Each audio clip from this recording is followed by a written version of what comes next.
दोस्तों मैं सौरभ गुप्ता आप सभी का स्वागत करता हूं आज के इस शानदार वीडियो में। दोस्तों आज के इस शानदार वीडियो में हम लोग डिस्कस करने वाले हैं एक बहुत बड़ी खुशखबरी की जो कि डीआरडीओ की तरफ से आ रही है। दोस्तों जैसा कि आप सभी लोग जानते हैं कि इस समय जो कोविड का समय चल रहा है तो कोरोना वायरस के लिए या तो लोग आरटी-पीसीआर टेस्ट करवाते हैं या फिर उसको और जल्दी जानने के लिए सीटी स्कैन बहुत ज़्यादा करवाया जा रहा है। तो सीटी स्कैन करवाया जो जाता है इससे बचने के लिए हाल ही में डीआरडीओ ने एक नया एल्गोरिथम डेवलप कर दिया है। अब आपको सीटी स्कैन करवाने की ज़रूरत नहीं पड़ेगी। यानी कि डीआरडीओ का कहना है कि उसने एक आत्मन एआई नाम से एक आर्टिफिशियल इंटेलिजेंस बेस्ड एक ऐसा एल्गोरिथम डेवलप कर लिया है कि अब आप सिर्फ चेस्ट के एक्सरे के माध्यम से ही ये पता लगा सकते हैं कि आपकी लंग्स में कितना इन्फेक्शन है और आपको कोविड का इन्फेक्शन है या नहीं है। यानी कि सिंपल एक चेस्ट के एक्सरे के माध्यम से ही बिना सीटी स्कैन कराए आप डीआरडीओ के आत्मन एआई और आर्टिफिशियल इंटेलिजेंस टूल के माध्यम से अपनी बीमारी का पता लगा सकते हैं। अब बात आती है कि सर इसको डेवलप किसने किया है, तो आपको बताना चाहूँगा कि ये जो टेक्निक है आत्मन एआई इसको डीआरडीओ ने एक ऑर्गेनाइजेशन के साथ में मिलकर तैयार किया है जिसका नाम है centre for artificial intelligence and robotics. उसके साथ में इसको मिलकर इसने इस टूल को तैयार किया है। अब ये टूल काम किस तरीके से करेगा वो समझते हैं। देखिए ये टूल इस तरीके से काम करेगा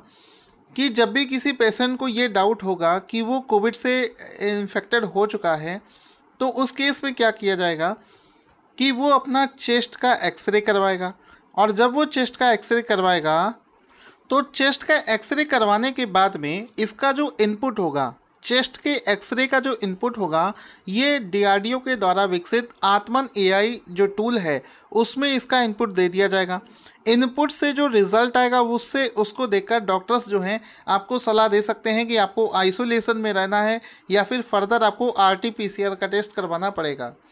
ठीक है, अब ये किस तरीके से काम करेगा उसमें एक और चीज़ आपको बताना चाहूँगा कि ये जो आर्टिफिशियल इंटेलिजेंस बेस्ड एल्गोरिथम बनाया गया है इसमें बहुत सारे एक्सपेरिमेंटल मतलब ऐसे लोगों के चेस्ट स्कैन और एक्सरेज को एनालिसिस किया गया है जिनका चेस्ट जो लंग्स होते हैं वो पूरे कोविड के दौरान पर किस तरीके से उसमें चेंजेस आते हैं उसका अध्ययन किया गया है। उसके बेस पर इसको बनाया गया है कि हमारे लंग्स में कितने बदलाव होते हैं 0 स्टेज से लेकर एक मैक्सिमम स्टेज तक।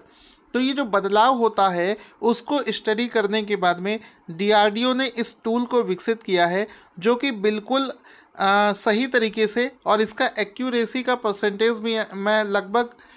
डीआरडीओ ने जैसा बोला है कि लगभग 96% इसका एक्यूरेसी है जिसके साथ में ये कोविड का पहचान करता है। अब दोस्तों इसका फ़ायदा क्या होगा? फ़ायदा दोस्तों ये होगा कि अब जिस भी व्यक्ति को कोविड का एहसास होता है वो सीटी स्कैन जब करवाने जाता है अपने लंग्स में इन्फेक्शन को देखने के लिए, तो हाल ही में जो एम्स के डायरेक्टर हैं रणदीप गुलेरिया उन्होंने एक बयान दिया था कि एक सीटी स्कैन कराने से लगभग 300 एक्सरे कराने के बराबर रेडिएशन आपको महसूस होता है। तो उनका ये जो बयान था कि एक सीटी स्कैन 300 एक्सरेज के बराबर होता है, ये तो उनका बयान था एम्स के डायरेक्टर का, जो कि बाद में बड़े बड़े रेडियोलॉजिस्ट इंस्टीट्यूट के द्वारा गलत ठहराया गया था। एक्चुअल में एक जो सीटी स्कैन होता है ये लगभग 5 से 10 एक्सरेज के बराबर होता है। ठीक है, तो फिर भी अगर हम लोग 5 से 10 भी माने तो अगर आप एक सीटी स्कैन कराएंगे तो आपको ज़्यादा पैसा देना पड़ेगा, ज़्यादा से ज़्यादा आपको रेडिएशन बियर करना पड़ेगा जो कि आगे चलकर आपकी हेल्थ के लिए नुकसानदायक हो सकता है, आप कैंसर हो सकता है। तो अब इस केस में क्या होगा, इस टूल के आ जाने से क्या होगा कि जो सीटी स्कैन मशीन थी जो कि इस समय ओवरबर्डन हो रखी थी due to lots of patients, क्योंकि कोविड के अलावा भी बहुत सारे रेगुलर ऐसे डिजीज़ेज हैं जिसके लिए सीटी स्कैन की ज़रूरत होती है। तो कोविड का केस आ जाने की वजह से ऐसे मरीजों को ये मशीन खाली नहीं मिल पा रही थी। अब क्या होगा, चूँकि ये एल्गोरिथम डेवलप कर लिया गया है, आप सिंपल सा एक एक्सरे करवा के भी आप इस बीमारी का पता लगा सकते हैं तो ये जो सीटी स्कैन है इसमें अब नॉर्मल पेशेंट्स भी अपना चेकअप करवा पाएंगे। साथ ही साथ में ऐसे रिमोट एरियाज़ जहाँ पर सीटी स्कैन की फैसिलिटीज़ अवेलेबल नहीं होती हैं, ऐसे छोटे छोटे कस्बों में अब इस एल्गोरिथम जिसका नाम है आत्मन एआई, इसके माध्यम से अब कोविड जैसी बीमारी का इन्फेक्शन जो है ये पता लगाया जा सकेगा।